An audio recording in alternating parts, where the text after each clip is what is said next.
Tente se lembrar e me diga, quando foi a primeira vez que você ouviu falar sobre iluminismo? Você provavelmente não vai se lembrar, porque o iluminismo, esse termo tão usado e tão conhecido, faz parte dos nossos estudos históricos há muito tempo. E por isso, com toda certeza, você já deve ter ouvido falar inúmeras vezes sobre esse movimento filosófico que mudou o mundo a partir do século XVIII. Mas afinal de contas, o que foi o iluminismo? Para te ajudar a responder essa pergunta, vamos relembrar que, de fato, o racionalismo e o empirismo, bases dessa nova forma de pensar, mudaram o mundo ocidental. Mas se você quer saber muito mais sobre esse movimento surpreendente que influenciou a Revolução Francesa e a independência dos Estados Unidos e que buscava certa igualdade, assista esse vídeo comigo. Eu sou o professor Bruno Tulux e o meu objetivo é te ajudar a entender a história. Se alguém pedisse para você elaborar uma resposta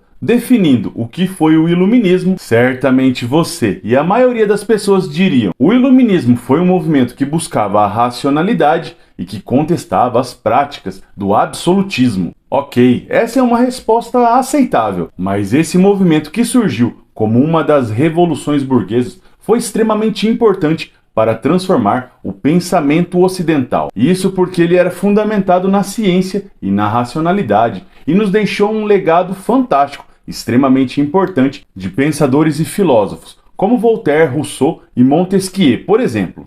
Para esses grandes filósofos, a base de um pensamento conectado com os interesses e abordagens contemporâneas ao século XVIII teria como princípio a anulação de falsas verdades e a construção de saberes legítimos, que seriam fundamentados justamente na ciência e na razão. Mas é importante lembrar que essa nova abordagem filosófica estava fundamentada em pensadores anteriores aos chamados iluministas. Francis Bacon, considerado o fundador da ciência moderna, René Descartes, que definiu os parâmetros do método científico, Galileu Galilei, com a teoria heliocêntrica, Isaac Newton e suas inovações no campo da física moderna, e também John Locke, com sua consideração sobre o liberalismo e um dos precursores do conceito de contratualismo. E todos esses pensadores anteriores permitiram que Voltaire, Montesquieu e Rousseau sustentassem suas ideias, que acabariam transformando o mundo naquele momento. Atuando na defesa das liberdades de pensamento e da religião e contra uma atuação política da Igreja Católica que se apresentava como um dos pilares do antigo regime, Voltaire criticava o absolutismo monárquico e defendia as liberdades individuais. E para que isso se concretizasse, defendia a total separação entre o Estado e a Igreja, e também pela concretização de um Estado laico. Usando de uma certa ironia e até de uma certa agressividade para externar seu pensamento, Voltaire criticava a moral e os costumes vigentes, típicos da sociedade de classes do antigo regime. A questão política, ou a forma como estava distribuída o poder, era também um outro ponto crucial das críticas elaboradas pelos pensadores iluministas. Tanto é que é justamente nesse período que surge aquela clássica concepção de tripartição dos poderes, forma política considerada mais adequada e que foi elaborada e aperfeiçoada por Montesquieu. A ideia de separação dos poderes era uma crítica direta à concentração dos poderes políticos e ao domínio social, exercido pelo monarca absolutista. Foi em sua obra fundamental, O Espírito das Leis, publicada originalmente em 1748, que Montesquieu aprofundou esse debate e definiu as esferas de atuação e de limites de cada um desses poderes, o executivo, o legislativo e o judiciário. E se você gosta de história, visite a loja Overlord Store para usar uma camiseta histórica, como essa que eu estou usando. E para adquirir uma camiseta histórica com um descontão de 15%, basta utilizar o cupom TULUXHISTORIA, que está aqui na tela, tudo em maiúsculo ao finalizar sua compra. O link da loja Overlord Store para você acessar e ver todas as estampas disponíveis eu vou deixar aqui na descrição desse vídeo. Lembrando que ao comprar suas camisetas históricas utilizando esse cupom, você me ajuda a manter o canal e a gravar mais vídeos como esse. Não deixe de visitar a loja porque eu tenho certeza que você irá se surpreender. O contratualismo, conceito abordado anteriormente por John Locke,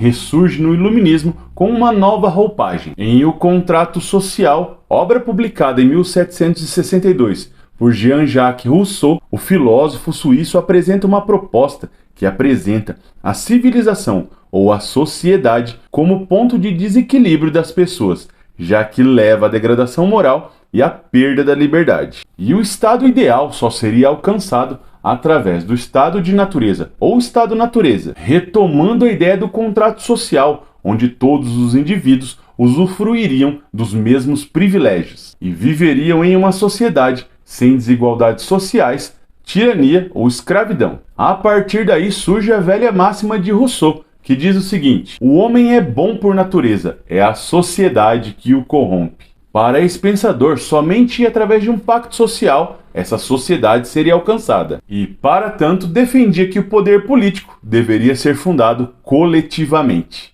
E o iluminismo também apresentava uma versão de uma sociedade mais democrática, pelo menos no que diz respeito ao acesso à informação. Nesse sentido, Denis Diderot e Jean d'Alembert foram responsáveis pela elaboração de uma obra que apresentava inúmeros conceitos sobre os mais diversos assuntos e que poderia ser acessada por qualquer pessoa que fosse alfabetizada. A Enciclopédia, ou Dicionário Razoado das Ciências, das Artes e dos Ofícios, publicada entre 1751 e 1772. E você pode até pensar que essa publicação não apresenta nada de muito significativo para a época, mas sua publicação foi vista como um ato bombástico para aquela sociedade do século XVIII. E a enciclopédia foi condenada, tanto pelo governo francês quanto pelo Papa, por ser considerada uma obra perigosa. Evidentemente, essa publicação deixava as pessoas mais livres para pensar e refletir sobre diversos assuntos, como política, arte, literatura, religião, podendo levar o povo a reflexões e a conclusões não muito desejadas pelos governantes da época. E se esse vídeo está te ajudando a entender melhor o que foi o iluminismo, aguarde aí que eu tenho mais alguns assuntos para falar com você até o final. Mas não se esqueça que para gravar e publicar mais vídeos como esse, o seu apoio é fundamental para mim. Então deixe seu like, um comentário, compartilhe esse vídeo com pessoas interessadas sobre esse assunto. E esse apoio, que para você pode ser muito pouco, para mim é extremamente valioso. Dessa forma você me ajuda muito no engajamento desse vídeo e também do canal. Assim, essas informações podem chegar a muitas outras pessoas. E se essa é a sua primeira vez por aqui, seja bem-vindo e se inscreva no canal. Assim você vai passar a fazer parte dessa comunidade histórica e não vai mais perder nenhum conteúdo que eu posto aqui sobre história e ciências humanas. Agora vamos voltar a falar sobre o iluminismo. Mas se você está achando que o iluminismo só tem coisas boas, atenção! Existem muitas críticas direcionadas a essa forma de pensar e compreender o mundo. A primeira delas é a ausência total da presença feminina no contexto das transformações da política e da sociedade do antigo regime. Existem grandes figuras femininas que merecem destaque e que atuaram nesse período, mas que por conta das questões do próprio contexto do iluminismo não contaram com o mesmo destaque dos pensadores iluministas. A outra questão diz respeito à forma como a educação era tratada pelos iluministas. Muito por conta da própria desvalorização da figura feminina, meninos e meninas tinham um tratamento diferenciado no que diz respeito à sua formação intelectual. Para os meninos, uma educação voltada para a razão e aos avanços científicos. Já para as meninas, uma educação reclusa para transformá-las em coadjuvantes nesse processo dessa nova sociedade. E esse modelo educacional foi fundamentado na obra Emílio, escrita por Jean-Jacques Rousseau e publicada em 1762.